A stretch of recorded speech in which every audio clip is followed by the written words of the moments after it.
আমি যখন মুসলিম হয়ে যাচ্ছি যে রেস্টুরেন্টে গরুর মাংস বিক্রি না করলে রেস্টুরেন্ট চলবে না, তখন হিন্দুরা যদি দাবি করে যে শুয়োরের মাংস বিক্রি করতে হবে, ঠিক। তাহলে কি হবে? তার স্বাধীনতা তুমি খর্ব করছো তোমার স্বাধীনতা রক্ষার জন্য। তুমি কে? রাষ্ট্র তো নির্ধারণ করে দেবে রাষ্ট্রে কি থাকবে কি থাকবে না। তো রাষ্ট্র তো 1971 সালে নির্ধারণ হয়ে গেছে, সেটা তো মুক্তিযুদ্ধের মাধ্যমে হয়ে গেছে। 30 লক্ষ শহীদ যার জন্য রক্ত দিয়ে গেছে, 2 লক্ষ মামুনের ইজ্জত দিয়েছে, মানুষ 9 মাস রক্ত করে সংগ্রাম করেছে, হাজার হাজার না লাখ লাখ না কোটি মানুষকে শরণার্থী হতে হয়েছে। এত ত্যাগের স্বাধীনতা, এত বিয়োগের স্বাধীনতা, তুমি কে হে এতদিন পরে এসে তুমি উল্টে দেবে? এখানে যে যার অধিকার নিয়ে বাঁচবে, হিন্দু মুসলিম বৌদ্ধ খ্রিস্টান সবাই সবার অধিকার নিয়ে বসবে, অধিকার নিয়ে বাস করবে। বেশ। বরং তোমার ভালো না লাগলে তুমি এই দেশ ছেড়ে চলে যাও, পাকিস্তানে চলে যাও, আফগানিস্তান চলে যাও, সিরিয়া চলে যাও, বাংলাদেশ তোমার না। বাংলাদেশ একটি ধর্ম নিরপেক্ষ রাষ্ট্র।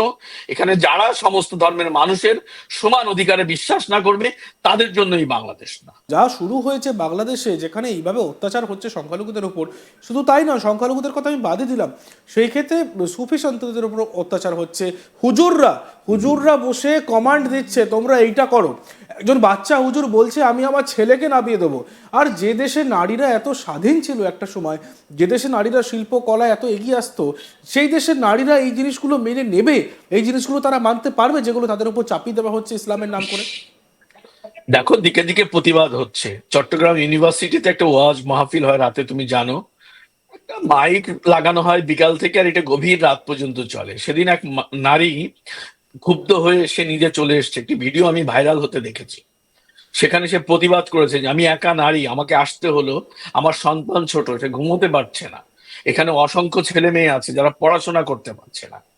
দেখো, পৃথিবীতে কোথাও এরকম মাইক টানিয়ে রাত ভোর ভর ওয়াজ মাহফিল হয় না।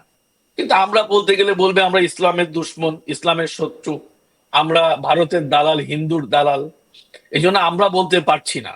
আর সংখ্যালঘুদের তো বলার, হিন্দুদের তো বলার সুযোগ কাজী নেই। নজরুল ইসলাম কারণ শ্যামা দেখো, সঙ্গীত লিখেছেন, কাজী নজরুল ইসলাম শ্যামা দেখো সঙ্গীত আমি লিখেছেন, আমি এবং সেইগুলো আমি আমরা ভাই শোনো, গাই। আমি আমি প্র্যাকটিসিং মুসলিম, আমি নামাজ কালাম হজ করেছি।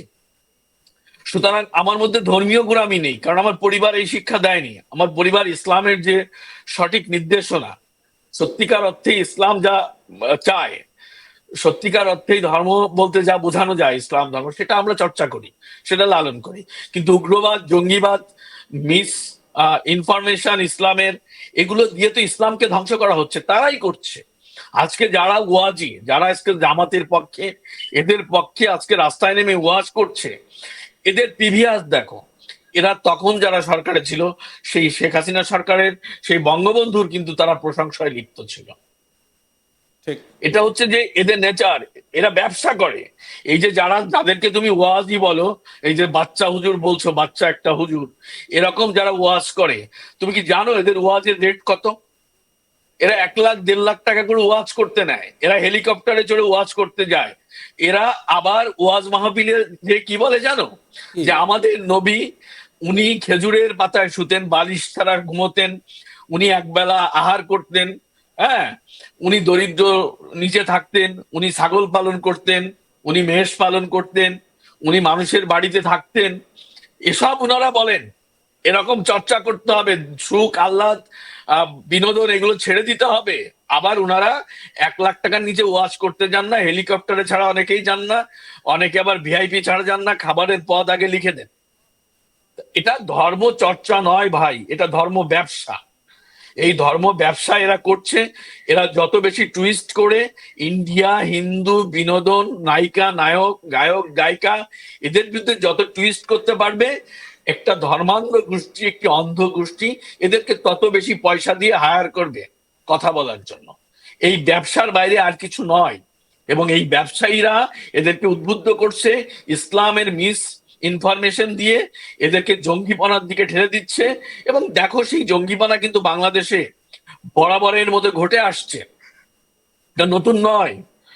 বরাবরই এই জঙ্গিপনা বাংলাদেশে চলতে আছে। ইসলাম, তারা কিন্তু বলে যে এই জাকির নায়েক, তোমার ভারতের এই মিজানুর রহমান আজহারি, ওই মুফতি জসিমউদ্দিন, অমক তমক, এই আমির হামজা, এদের বক্তব্য শুনেই এরা কিন্তু জঙ্গিবাদে উদ্বুদ্ধ হয়েছে। অনেক জঙ্গির মুখে আমরা এ ধরনের কথা শুনেছি। কিন্তু এই অনেক জিনিসটা জঙ্গির শাহিদুলদা এই জায়গাটা আর একটা প্রশ্ন আমি অ্যাড করব, তারা কি মানে একটা বিষয় অ্যাড করব, যারা বাংলাদেশে এই সমস্ত কাজ করছেন বা যাদেরকে এরকম টুপি পরানো হচ্ছে, তারা কি চারিদিকে তাকিয়ে দেখছেন না লিবিয়া পুরোটা Islamic country, Syria Islamic country, আরও যে সমস্ত ইসলামিক কান্ট্রি আছে মধ্যপ্রাচ্যে, সেইখানে সারা দিন যুদ্ধ বিগ্রহ লেগে রয়েছে, সেইখানে তো কোনো অন্য কোনো সম্প্রদায়ের লোকের সঙ্গে কোনো কিছু হচ্ছে না, সেখানে তারা নিজেদের মধ্যে উগ্রবাদের সঙ্গে উগ্রবাদের ঝামেলা হচ্ছে। কিন্তু প্রকৃত মুসলিম যারা যেখানে সৌদি আরবিয়াতে আছেন বা ইউনাইটেড আরব এমিরেটসে আছেন, যারা অনেক ধনবান, তারা শেখ, তাদের কিন্তু কোনো অশান্তি নেই, তারা কিন্তু সুখে শান্তিতে আছেন, ইসলাম প্রচার করছেন, ইসলামের সঙ্গে আছেন। এই সামান্য পার্থক্যটা তাদের মাথায় কি ঢোকে না? দেখো, আমি তো বলেছি যে যারা এই ধর্মান্ধ গোষ্ঠী, এদের মগজ এমন ভাবে ধুলাই করা হয়। দেখো, 5 আগস্ট যে ঘটনাটি ঘটেছে বাংলাদেশের রাজনীতিতে, তার আগে আমরা জুলাই মাস থেকে বলে এসেছি যে এই আন্দোলনটি একটি জঙ্গি গোষ্ঠীর আন্দোলন। এর সঙ্গে আহ জামাত, শিবির এবং যেসব জঙ্গি অর্গানাইজেশন আছে বাংলাদেশে তারা জড়িত, এবং পাকিস্তানি আইএসআই এটাকে মদদ দিচ্ছে। এটা কিন্তু আমরা জুলাই মাস থেকে বলে আসি। হ্যাঁ, কিন্তু এই যে যে পরিমণির আলোচনা তুমি করলে, তার মতো একজন সচেতন নায়িকা, সে জনপ্রিয় একজন নায়িকা, সে কিন্তু এই আন্দোলনের পক্ষে ছিল, আমাদের কথা শোনেনি তারা। হ্যাঁ, যারাই আজকে এই প্রতিবাদ প্রতিরোধের শিকার হচ্ছে, এরা কিন্তু এই আন্দোলনের সমর্থনে ছিল। তারাই তো আজকে এরাই শিকার হচ্ছে। বুকার স্বর্গ, এখন বুকার স্বর্গ থেকে তারা এখন শিকার হয়ে তারা আবার ভুল বুঝতে পারছে, কিন্তু ততদিনে তো দেশের 12টা বেজে যাচ্ছে। তো বাংলাদেশের মানুষ বোঝে তখন, যখন ঠেকে তখন বোঝে যে বুঝলে কোথায়, ঠেকলে যেথায়। তা বুঝছে ঠেকেছে, কিন্তু তখন তো আমাদের অনেক ক্ষতি হয়ে যাবে, 47 থেকে তখন 71 হয়ে অনেক গেছিল ক্ষতি বুঝতে হয়ে বুঝতে। যাচ্ছে। হ্যাঁ হ্যাঁ, মানে 47 থেকে 71 হয়েছে, আবার এই যে দেখো 24-এর 5 মাস কেটে গেল। এখন কিন্তু মানুষ ঘুরে দাঁড়িয়েছে, দেশের জনগণ। এখন বিষয় হলো যে পৃথিবীতে সবচেয়ে বড় দাওয়াই, যেটা তুমি বেশি দামে বিক্রি করতে পারবা, সেটি হচ্ছে ধর্ম। হ্যাঁ, তো সেই দাওয়াই বাংলাদেশে সবচেয়ে বেশি চলে, বিক্রি হয়। এবং যারা বিক্রেতা, তাদের গল্প তো বললাম, যে তারা কোটি কোটি টাকার গাড়িতে চড়ে, তাদের কাছ দিয়ে হেঁটে গেলে 1 ঘন্টা পারফিউমের গন্ধ থাকবে তোমার নাকে। তারা হেলিকপ্টারে চড়ে, চড়ে ওয়াজ করতে যায়। কারো 1 লাখ টাকার নিচে খুব কম ওয়াজিনের আছে যারা। তুমি ধর্ম প্রচার করছো, ধর্ম মানে কি? তুমি বেহেশত, দোজখ, স্বর্গ, নরক, তার কথাই তো বলছো, তার দিকেই তো মানুষ ধার্য করছো। পৃথিবীতে যে তোমার করণীয় কি, তা যা করছো, তা কেন করছো? সেটি করছো তুমি বেহেশত, নরক, স্বর্গ, দোজখ এগুলোর জন্যই তো। তাহলে সেটা নিয়ে তুমি সবক দিতে যাচ্ছ, ওয়াজ করতে যাচ্ছ, তাহলে তুমি টাকা নিচ্ছ কেন?